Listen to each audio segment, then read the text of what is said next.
ትንሽ ምክር ፈልጌ ነው። እሺ ንገሪኝ፣ አይዞሽ። ምን እንርዳሽ? ከባለቤቴ ጋር ያው ብዙ ጊዜያችን ነው። አንድ ልጅ አለችን በመሃል እና እኔ ሁለቴ ስደት ሄጃለሁ። መጀመሪያ ቢሮት ነበርኩኝ። ያኔ ቢሮት ስኖር ልጅ የለኝም ነበረ። በኋላ ከቢሮት ከተመለስኩ በኋላ ነው የወለድኳት አጋጣሚና መጀመሪያ ቢሮት እያለሁ ብዙ ነገሮች ተበላሽተው ነበርና ያንን ለማስተካከል እኔ የከፈልኩት መስዋዕት ብዙ ነው፣ ግን ይሁን ብዬ ያንን ሁሉ ተቀብዬ እሺ የአንድ አመት ደሞዝ ላኩለት ስራ እንዲሰራ ማለት ነው ቢሮት እያለሁ። ኦኬ ከዛ እየሰራው ነው ይለኛል። እሺ ብዬ ከዛ ስጠይቅ ሌላ ሰው ያው ሼሪንግ ነው የሚሰራው ካጎቱ ልጅ ጋር ምናምን አግኝቶን ስጠይቀው ደግሞ ብቻዬን ነው የሚሰራው ይለኛል።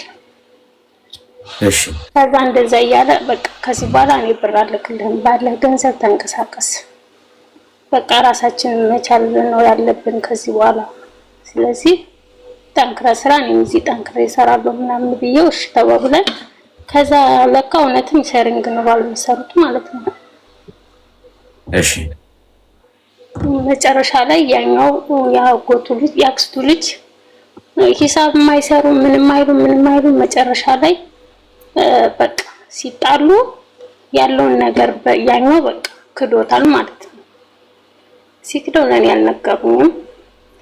ከዛ እንዴት ነው ስራ ስለው አሪፍ ነው የሚለኝ። እሺ ያልኩኝ ማለት እንደሰማው ምናምን አልነገርኩትም ለሱ ማለት ነው። እሺ ምናምን አልኩት።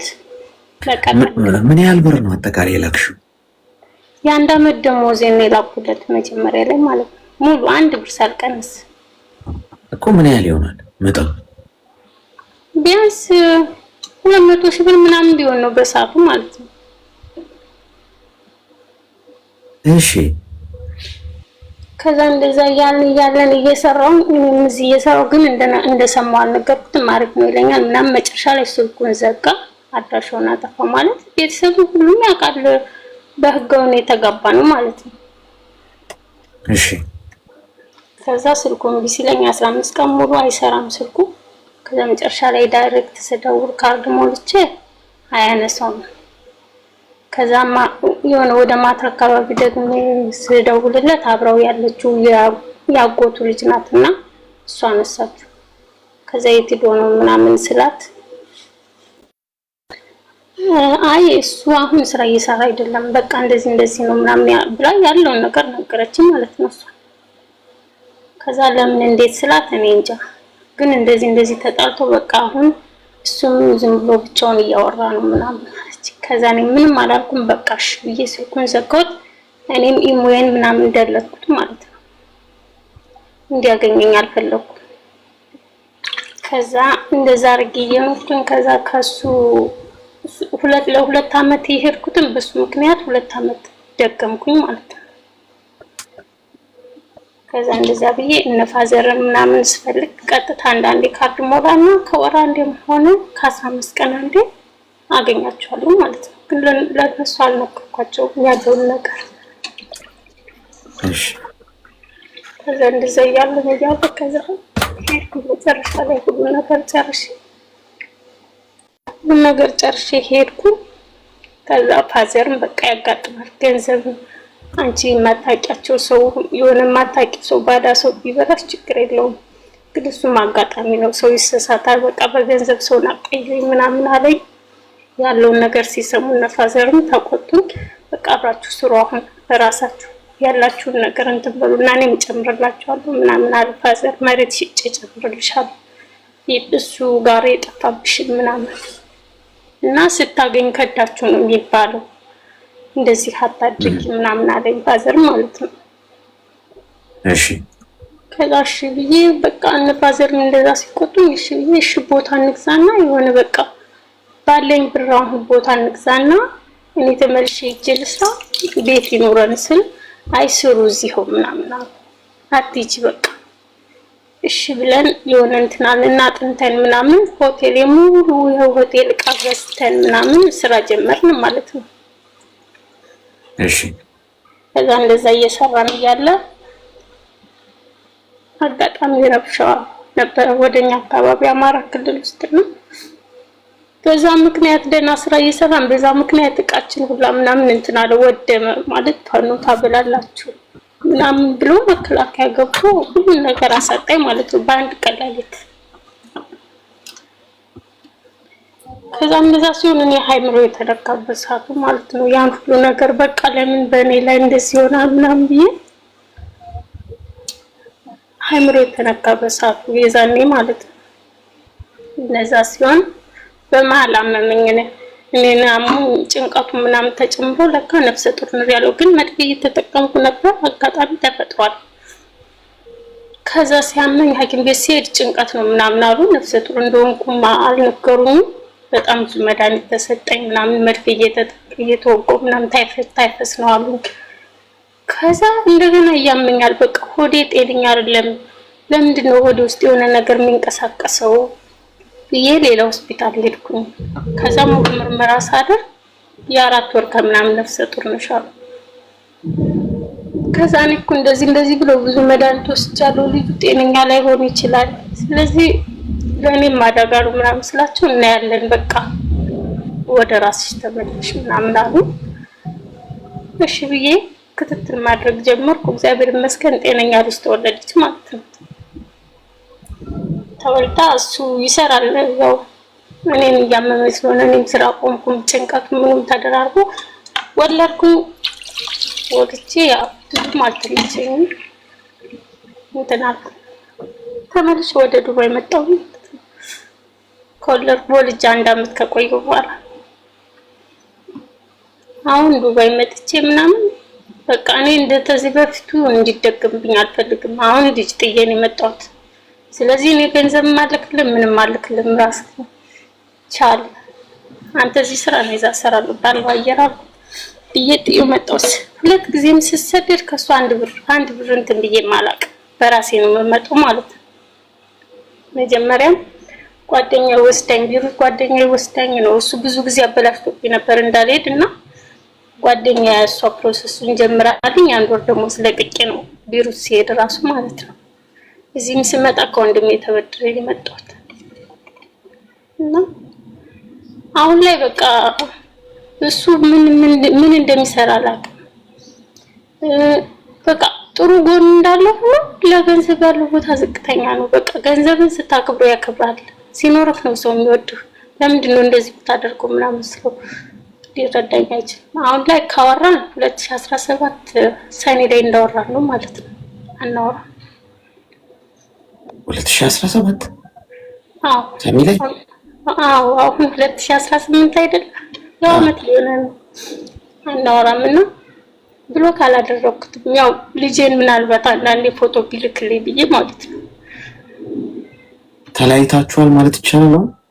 አሁን እኔ በቃ ወደ ቤት እንዲመለስ አልፈልግም። ግን ልጄ ደግሞ በቃ አሁን ልጄ ናት ያሰረች እና ምን ማድረግ ነው የምችለው? የት ነው ያለሽው? በቃ ልጄ አሁን ያለሁት ዱባይ ነው እና ልጅሽን ከዚህ በኋላ አታያትም ምንም ብዙ ነገር በቃ እንትን ይላል ማለት ይልብ ነበር። አሁን ግን እናወራም ማለት ከፍራን ስለቆየን ምንም አንበባለም። ግን ፎቶ ቢልክልኝ ብዬ ብሎክ አላደረኩትም። ግን ሌሎች ሰዎች ምናምን እንደዚህ ዘመድ በአጋጣሚ አግኝተዋት እንትን ካሉ አንስተው ይልኩልኛል ፎቶ ማለት ነው። ለምን አትሄጂም? እዛ ከሄድኩ ደግሞ ብዙ ችግሮች ይፈጠራሉ። ገባህ? አሁን 2 ጊዜ ሙሉ እንደዛ ስለሆነ ወይ ልጄንም ሊያሳጣኝ ይችላል። ለኔም ለህይወቴም ከባድ ነው ማለት ከዚህ በኋላ በህይወት የምትኖሪው ከኔ ጋር ካልተስማማሽ ወይ አንቺ ጠፍተሽ ነው ወይ እኔ ጠፍቼ ነው የሚለኝ።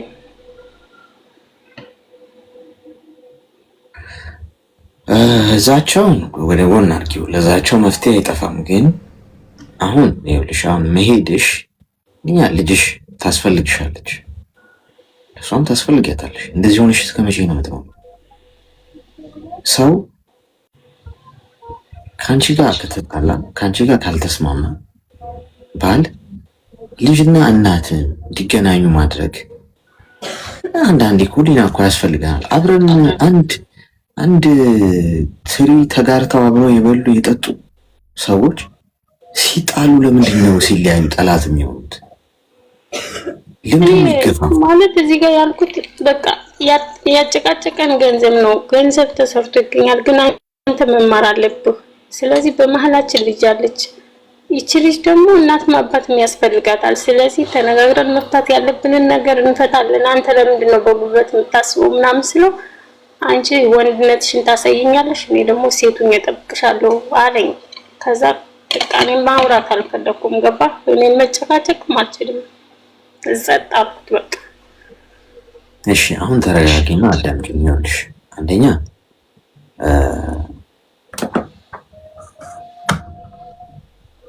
አሁን ባለሽበት ሁኔታ ጭንቀትሽን ቀንሽ። ሰው ሀገር ነው ያለሽው፣ ምንም ልትቀይሪያች። ስደት ራሱን የቻለ በሽታ ማለት ጭንቀት ጣጣል ብዙ። ስለዚህ ይሄ ራሱ ይበቃሻል።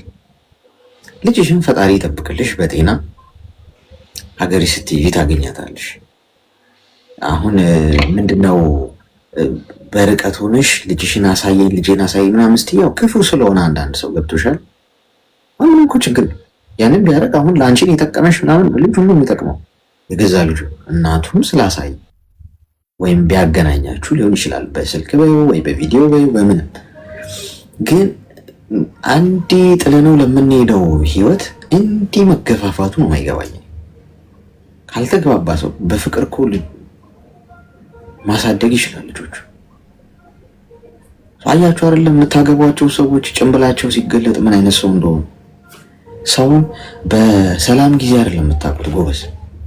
የሰው ልጅን ትክክለኛ መልኩ የምታውቁት ስትጣሉት፣ ስትጋጩ ነው። አስመሳይ ሰው ነው አይደለም የሚለውን የምታውቁት። አስመሳይ ሰው ሁል ጊዜ በፍቅር ጊዜ ልነጠፍልሽ ነው የሚልሽ። እሱማ ምን ያደርጋል? እሱማ ማንም ያደርገዋል። ችግሩ ወይም ዋናው ነጥብ የሚመጣው ስትጋጭ እንዴት ነው ሪያክት የምታደርገው? ስትጋጭ ጥፍርህን የምታወጣ ከሆነ ስትለያይ ልክ ድመትን ስትቆነጥጣት ጥፍሯን እንደምታወጣው ጥፍርህን የምታወጣ ከሆነ ካልገደልኩ ካልቆረጥኩ ይሄን አላረግም ይሄን አታረጊም እንዴት ትጠፊያለሽ ትጠፋለህ የምትባባል ከሆነ አፍቅረህ አታውቅም። አላፈቀርካትም ጭራሽ። ፍቅር ማለት ጎበዝ በሰላም ጊዜ እኔ እግርሽን ልጠብ ልነጠፍልሽ በጭንቅላቴ ልከርበትልሽ እሱን ድራማም ላይ ታየዋል። ፍቅር ማለት ትርጉሙ ስትጋጩ የምታሳዩት ሪያክሽን። እንዴት ነው የተለያያችሁትን ሰው ትሪት የምታደርጉት? ካለኔ የማይኖር ከሆነ አይኖር የምትይ ከሆነ አትኖራትም። ህይወቷን መበጠብጠው ካለኔማ ምትል ከሆነ ፍቅር ኖሮ አያውቅም። አስመሳይ ነህ ማለት ሰው። ትክክለኛ ፍቅር ብትለያይም ያለኔ ትኑር ያለኔ ይኑር ኑሮውን ይኑር ብሎ መተው። ሰው የኔ እናት አትጨናነቂ፣ ሰው ሀገር ነው ያለሽው። ለቀቅ አድርገሽ ተይው። ልጅሽን ካየሽ ጥሩ ነው፣ ካላየሽም ጤና ይስጥሽ። ነጋገርሽ ስትይ በተስፋ ሄደሽ ታገኛታለሽ። ዝጊ በቃ እዛ ያለውን ቶፒክ። እዚህ ስላለሽ ጉዳይ ብቻ አስቢ። ገንዘብሽን ያዢ፣ የማንም መጠቀሚያ እንዳትሆኚ። ጤናሽን ጠብቂ። ጭንቀት በሽታ ያመጣል። ያ ማናችንም አለመጨናነቅ እኮ አንችልም፣ ግን በተቻለ መጠን ጭንቀታችንም ማኔጅ ማድረግ መቻል አለብን። ግልጽ ነው። በአቋም ይስኝ እንዳታለቀቅሽ እንዳታለቀቅሽ። እሺ አመሰግናለሁ።